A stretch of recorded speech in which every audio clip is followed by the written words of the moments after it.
Assalamualaikum warahmatullahi wabarakatuh. Kami dari kelompok 4 akan melakukan diskusi mengenai atau membahas tentang tugas pertemuan 1 organisasi dan arsitektur komputer. Di sini saya yang bernama Satrio Haji Nugroho. Saya Riza Bisalikwal. Saya Muhammad Rizky Adi Prawiro. Saya Meta Anastasia. Dan untuk diskusi nomor A akan dibahas oleh Meta Anastasia.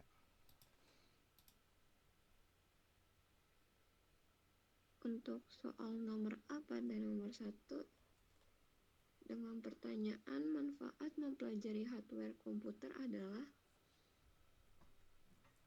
untuk jawaban yang saya pilih yaitu A, agar ukuran program yang dibuat semakin kecil, dan B, agar dapat memilih komputer sesuai dengan kebutuhan. Karena dengan memahami hardware komputer, kita dapat mengoptimalkan penggunaan sumber daya perangkat.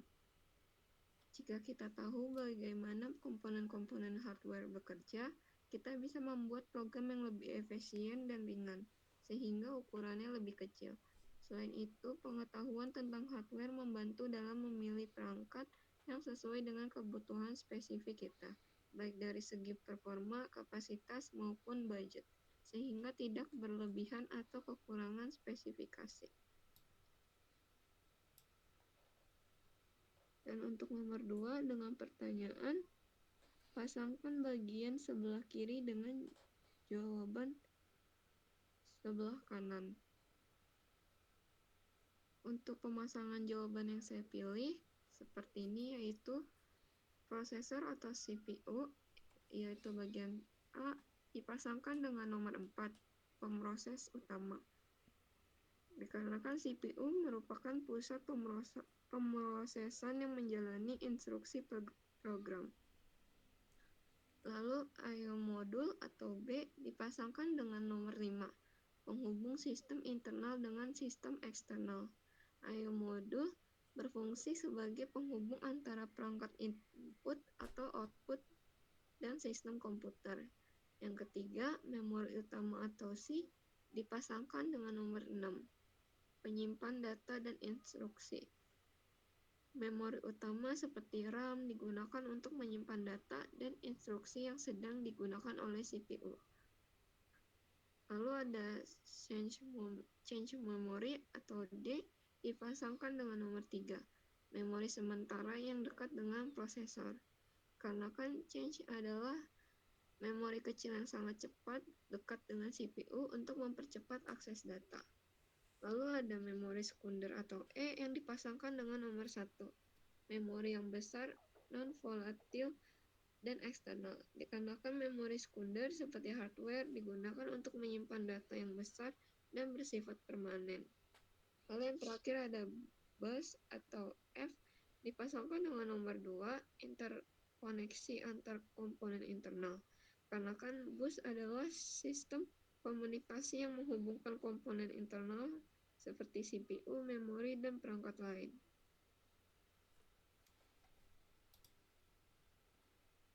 Oke, selanjutnya untuk pembahasan nomor B akan dilanjutkan oleh Riza Hafiz. Baik, saya akan membahas tentang soal nomor B. Pertama, pasangkanlah istilah di sebelah kiri A, B dengan deskripsi di sebelah kanan 1,2 yang paling sesuai. Kemudian berikan penjelasan secara singkat arti dari setiap istilah tersebut. Di sini ada kotak A yang berisikan komputer arsitektur dan kotak B berisikan komputer organization. Dan di sebelahnya ada angka 1 dan 2 yang berisikan tentang definisi. Kita ditugaskan untuk memasangkan kotak yang berinisial dengan huruf dipasangkan dengan kotak yang berinisial dengan angka. Di sini saya menjawab B dipasangkan dengan 1 dan A dipasangkan dengan 2. Artinya komputer arsitektur dipasangkan dengan 2 dan komputer organization dipasangkan dengan 1. Penjelasannya, komputer arsitektur berkaitan dengan desain, logis, dan fitur sistem yang menentukan bagaimana perangkat keras dapat digunakan oleh programmer. Nah, contohnya di situ ada instruction set atau sekumpulan perintah operasi dasar yang dapat dijalankan oleh prosesor. Selanjutnya ada data types, itu jenis data yang didukung oleh sistem komputer. Ada input-output mechanism, mekanisme yang mengatur interaksi antara komputer dan perangkat input atau output yang memastikan data dapat masuk dan keluar dari sistem komputer. Selanjutnya ada teknik for addressing memory, teknik untuk mengakses data yang disimpan di memori. Oke, selanjutnya pasangan computer organization dengan pengertian di nomor 1. Computer organization lebih fokus pada desain, fisik, dan bagaimana komponen internal berinteraksi. Contohnya, hardware-nya itu atau perangkat keras, komponen fisik komputer seperti CPU, RAM, dan sebagainya.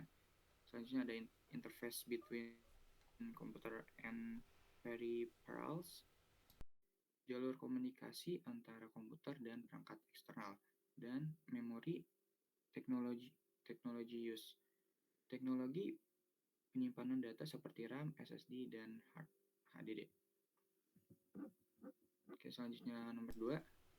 Yang tidak termasuk komponen utama komputer berdasarkan buku COA karangan Starling adalah, jawabannya yang tidak termasuk adalah opsi B, yaitu keyboard, opsi E, yaitu layar monitor, dan opsi D, yaitu hard disk. Oke, selanjutnya nomor 3, sebutkan contoh operasi komputer yang dapat direpresentasikan oleh gambar di bawah ini. Kemudian jelaskan prosesnya. Jawab, contoh operasi komputer yang saya ambil yaitu pengolahan data di spreadsheet. Nah, proses umumnya, secara umum, yang pertama itu storage. Data diinstruksikan disimpan di storage. Kedua itu control, unit control mengatur kapan data dari storage perlu diproses. Yang ketiga, processing. Data dari storage dipindahkan ke processing untuk dimanipulasi atau komputasi. 4. Hasil olahan pada bagian processing kemudian disimpan kembali ke storage sebagai result. Oke, contohnya itu mekanisme tersebut yaitu pengolahan data di spreadsheet. Yang pertama itu dari movement dulu. Oke, user memasukkan data ke dalam spreadsheet. Yang kedua itu ada storage, data disimpan di memori. Yang ketiga ada control, mengatur kapan data tersebut diolah. Dan keempat, processing, pemrosesan data dengan formula. Oke, sekian dari saya. Lanjut dengan soal nomor C.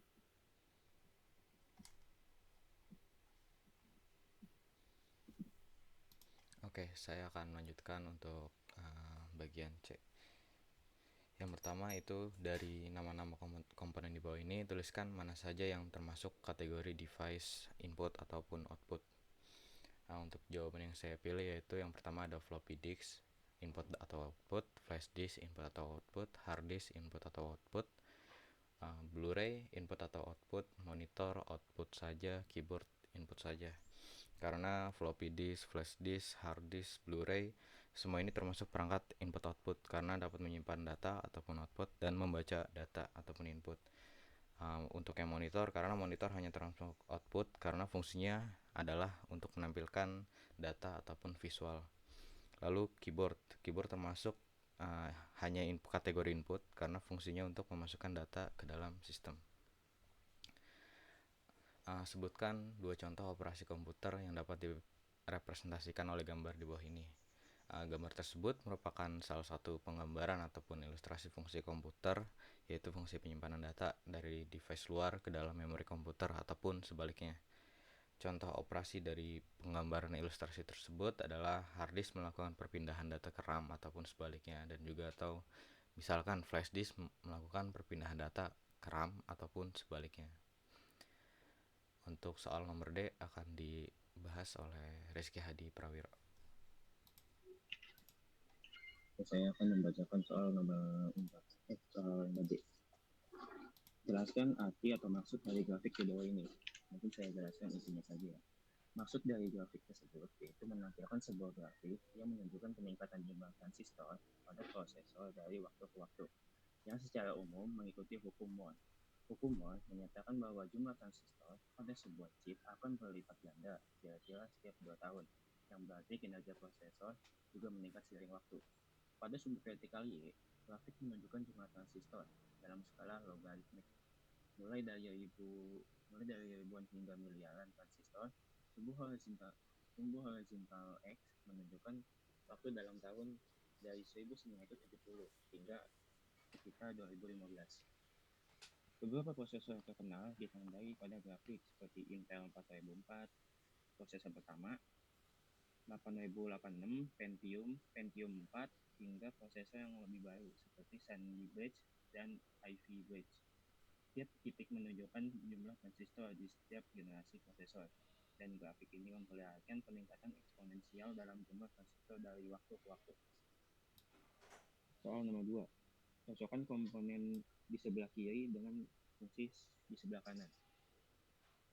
Yang pertama ada CPU atau Central Processing Unit, yang dicocokkan dengan D, mengendalikan semuanya. CPU adalah otak dari komputer. Selain memproses data, CPU bertanggung jawab mengelola dan mengontrol semua operasi sistem komputer. Ini termasuk eksekusi instruksi, program, koordinasi perangkat keras, serta manajemen memori dan input atau output. Itulah sebabnya fungsi CPU adalah mengendalikan semuanya. Yang kedua, magnetic disk dicocokkan dengan B, menyimpan data. Magnetic disk seperti hard drive adalah perangkat penyimpan permanen. Ini digunakan untuk menyimpan file, program, dan data secara non-volatil. Oleh karena itu, fungsi dari magnetic disk yaitu menyimpan data. Yang ketiga, RAID atau Redundant Array of Independent Disk dicocokkan dengan B, menyimpan data. RAID adalah sistem yang menggabungkan beberapa disk fisik untuk tujuan redundansi dan meningkatkan kinerja. Fungsi utamanya adalah untuk menyimpan data dengan cara yang lebih andal atau lebih cepat. Oleh karena itu, fungsi dari RAID yaitu menyimpan data. Yang keempat, memori optik dicocokkan dengan B, menyimpan data. Memori optik seperti CD, DVD, atau Blu-ray adalah bentuk menyimpan data yang menggunakan teknologi optik. Meskipun lebih lambat dibandingkan memori berbasis magnetik atau semikonduktor, fungsi utamanya tetap menyimpan data. Yang kelima, RAM atau Random Access Memory dicocokkan dengan menyimpan data. RAM adalah memori yang digunakan untuk menyimpan data sementara saat program dijalankan. Ini adalah jenis penyimpanan data sementara yang hilang ketika komponen komputer dimatikan. Oleh karena itu, RAM berfungsi untuk menyimpan data. Yang keenam, ROM atau Read-Only Memory dicocokkan dengan B, menyimpan data. ROM adalah memori non-volatil yang menyimpan data permanen, biasanya berisi firmware atau instruksi dasar yang dibutuhkan komputer untuk booting dan operasi awal. Karena ROM menyimpan data secara permanen, jadi fungsi dari ROM adalah menyimpan data. 7. Cache memory dicocokkan dengan B, menyimpan data. Cache adalah jenis memori yang sangat cepat, terletak di dekat CPU, yang menyimpan data sementara yang seiring diakses oleh CPU. Fungsi dari cache memory dan menyimpan data secara sementara untuk mempercepat akses ke data yang sering digunakan. Yang kedelapan, input atau output dicocokkan dengan memindah data. Perangkat input atau output digunakan untuk mentransfer data antara sistem komputer dan dunia luar, seperti keyboard, mouse, monitor, atau printer. Karena perangkat ini memfasilitasi pertukaran data dari dan ke sistem, fungsi dari input dan output adalah memindahkan data. Yang ke-9, bus dicocokkan dengan memindahkan data. Bus adalah saluran komunikasi yang digunakan untuk mentransfer data antar komponen komputer seperti antara CPU, RAM, dan perangkat input atau output. Karena bus berfungsi sebagai penghubung untuk transfer data, maka fungsi utamanya adalah memindahkan data. Sekian dari saya. Oke, sekian diskusi dari kelompok kami. Kurang lebihnya mohon maaf. Wassalamualaikum warahmatullahi wabarakatuh.